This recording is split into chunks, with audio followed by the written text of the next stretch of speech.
Shalom Bapak Ibu saudari terkasih, sidang jemaat yang berbahagia. Jumpa lagi dalam Suara Gembala. Dan kali ini kita akan lanjut dengan pintu gerbang yang dibenahi oleh Nehemia. Saudaraku, kalau kemarin kita bicara tentang pintu gerbang sampah, sekarang kita akan masuk ke pintu gerbang berikutnya. Di ayat 15, Nehemia 3 dikatakan demikian. Pintu gerbang mata air diperbaiki oleh Salum bin Kol-Hoze, penguasa wilayah Mispa. Pintu gerbang itu dibangun kembali, diberinya atap dan dipasangnya pintu-pintunya dengan pengancing-pengancing dan palang-palangnya. Ya, sampai di situ saudaraku ya. Nah, saudara, pintu gerbang mata air ini kalau saudara lihat ayat berikutnya, ya ini ayatnya panjang ya, dikatakan juga diperbaikinya tembok kolam penampungan air saluran. Jadi kenapa disebut pintu gerbang mata air? Karena ada tempat sumber airnya, tempat yang kolam airnya itu ada di sana ya. Begini saudara, yang dimaksud dengan mata air itu sebetulnya apa? Nah, sebab nanti kita akan temukan pintu gerbang air, itu beda saudara. Ya meskipun ada kaitannya yang sangat erat antara pintu gerbang air dan pintu gerbang mata air. Kita akan belajar makna rohani pintu gerbang mata air. Tentunya menafsirkan Alkitab itu harus melihat bagian Alkitab yang lain. Karena penulis dari kitab suci kita ini meskipun manusia-manusia yang dipakai Tuhan, orang-orang yang dipakai oleh Tuhan, tetapi sesungguhnya sang penulis yang tidak kelihatan itu adalah Roh Kudus. Nah, jadi Roh Kudus itulah yang nanti akan menjelaskan, yaitu kalau kita membacanya secara lengkap dan ternyata kita temukan mata air itu maknanya apa.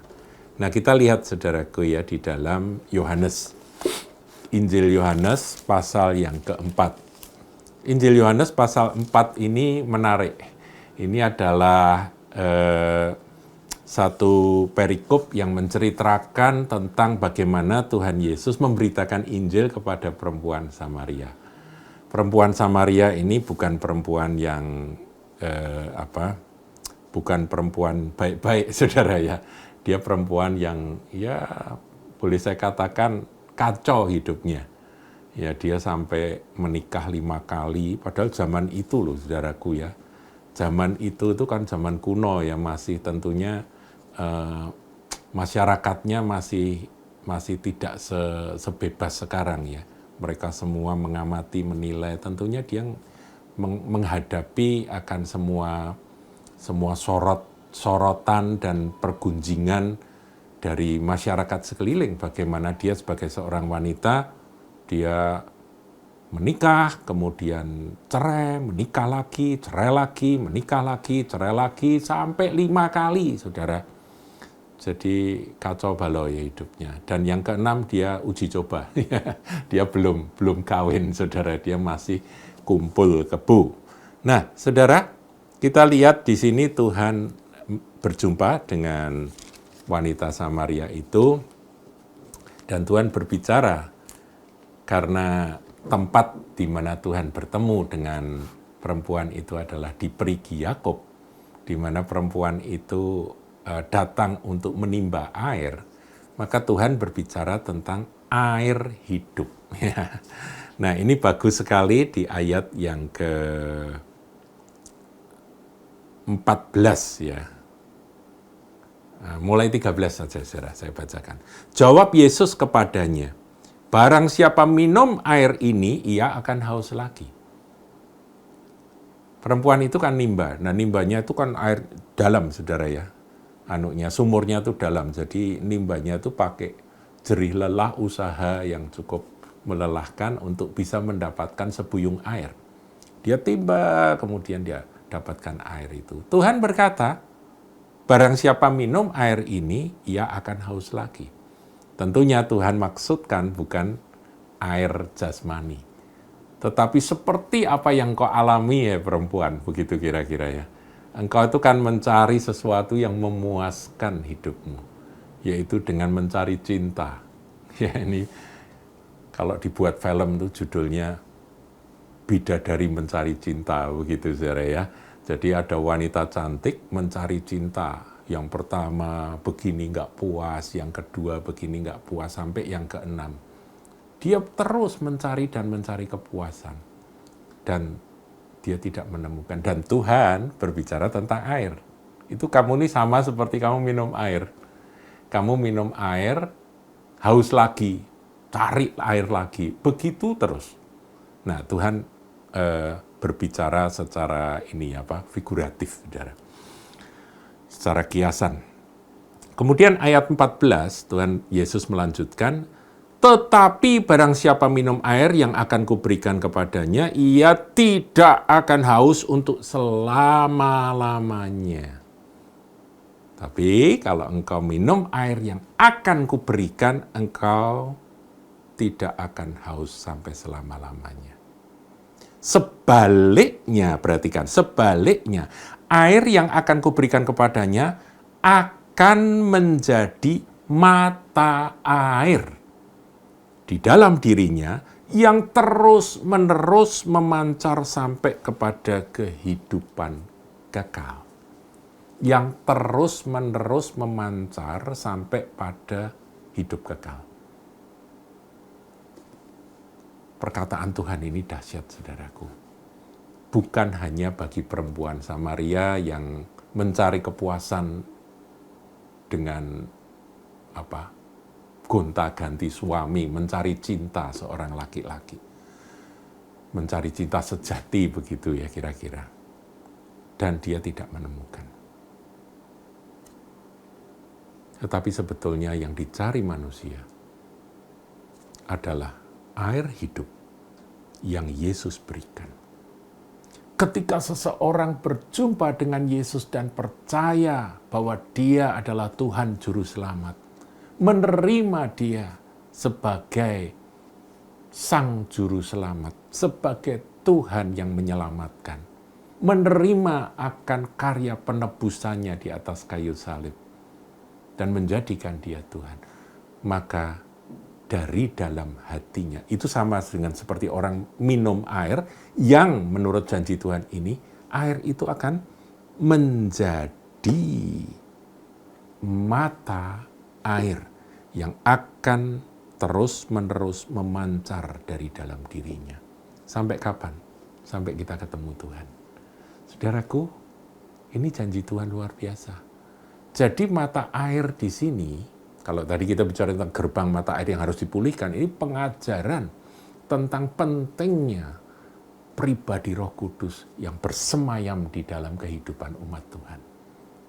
Yaitu melalui kita menerima Yesus Kristus sebagai Tuhan dan Juru Selamat, kita bertobat dan percaya dan menjadikan Dia Tuhan. Dan firman-Nya itu menjadi pegangan di dalam perjalanan hidup kita setelah kita percaya pada Dia. Maka di sini, saudaraku, pancaran air kehidupan itu dijamin akan terus-menerus mengalir. Itulah pribadi Roh Kudus. Pada waktu itu murid-murid masih belum paham, saudaraku ya. Pada zaman atau masa Yesus menceritakan bagaimana dia berjumpa dan dia berdialog dengan perempuan Samaria itu, murid-murid belum paham.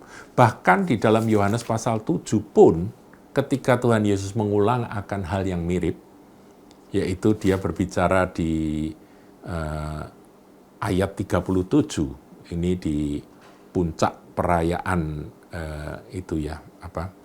perayaan Pondok Daun itu, Hari Raya Pondok Daun, dikatakan di sini, dan pada hari terakhir, yaitu pada puncak perayaan itu, Yohanes 7 ayat 37, Yesus berdiri dan berseru, barang siapa haus, ini haus dulu, saudaraku. Sadar bahwa kehausanmu nggak bisa dipuaskan dengan hal-hal yang sementara. Seperti perempuan itu sadar bahwa dia mau cari laki-laki sampai 100 pun, dia nggak akan pernah dipuaskan. Sadar dulu, saudara. Haus apa? haus akan sesuatu yang bisa memuaskan, benar-benar kepuasan sejati yang datang dari Tuhan saja. Haus, baiklah ia datang kepadaku. Jadi datang pada Yesus, saudara. Dan minum. Nah, minum apa? Itulah air yang akan Tuhan berikan. Barang siapa percaya kepadaku, seperti yang dikatakan oleh kitab suci, dari dalam hatinya akan mengalir aliran-aliran air hidup. Yang dimaksudkannya ialah roh yang akan diterima oleh mereka yang percaya kepadanya. Sebab roh itu belum datang karena Yesus belum dimuliakan. Saudaraku, ini tergenapi ketika Roh Kudus dicurahkan pada hari Pentakosta, maka murid-murid itu memiliki akan mata air yang mereka bawa. Mereka sudah beroleh kepuasan sejati sehingga mereka tidak lagi membutuhkan akan kepuasan-kepuasan yang bersifat duniawi atau jasmania. Yang jasmania itu hanya pelengkap saja, tapi yang utama itu mereka temukan, yaitu roh yang Tuhan berikan, yaitu pribadi Roh Kudus tinggal di dalam diri murid-murid Tuhan. Dan itu akan terus-menerus membuat aliran kehidupan, sungai air kehidupan itu mengalir dengan deras dalam kehidupan umat Tuhan. Saudara, kembali ke kisah dialog Tuhan Yesus dengan perempuan Samaria. Perempuan Samaria itu memang belum paham, tapi hatinya terbuka. Dia menerima Yesus sebagai Tuhan dan Juru Selamat. Dan tiba-tiba sukacitanya meluap-luap. Sampai buyungnya itu ditinggal, saudara, diperigi. Dia lari pulang ke kampungnya, cerita pada semua orang. Buyung ini kan lambang daripada pencarian akan kepuasan. Nimba, ya kan. Dia nggak butuh itu. Dia langsung lari dan dia berkata, aku telah berjumpa dengan dia, Sang Mesias. Saudaraku, kalau kita ketemu dengan Yesus Kristus Tuhan, Sang Mesias, maka kita dapat minum daripadanya. Kemudian barang siapa haus dulu, saudara. Kita datang dan minum, maka aliran kehidupan itu akan terus mengalir, memancar sampai hidup yang kekal. Dan dikatakan alirannya itu deras, saudaraku. Mengalir aliran-aliran air hidup.